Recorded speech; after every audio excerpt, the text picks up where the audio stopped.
Now this was our construction. We took this clause of size k. So we took C, which was A1 or A2 up to AK.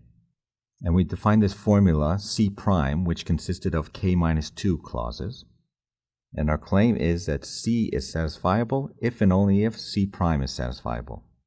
Now let's prove this claim. Let's start with the forward implication. So let's take an assignment to these literals which satisfies this clause C. And let's prove that there's a satisfying assignment to C prime. Now in order for this assignment to satisfy C, one of these literals must be satisfied. Let's let AI be the first satisfied literal.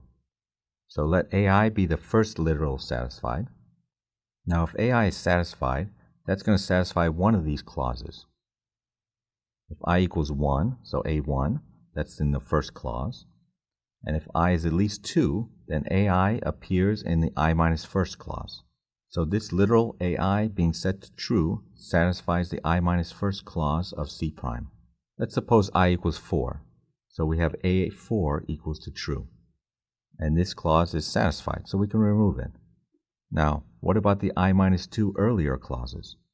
Well, we can use these positive forms of these auxiliary variables to satisfy these earlier clauses.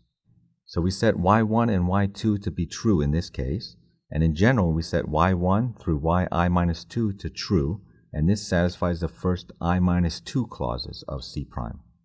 So this setting of the first I minus 2 auxiliary variables satisfies the first I minus 2 clauses. AI set to true satisfies the I minus first clause. What do we do about the later clauses?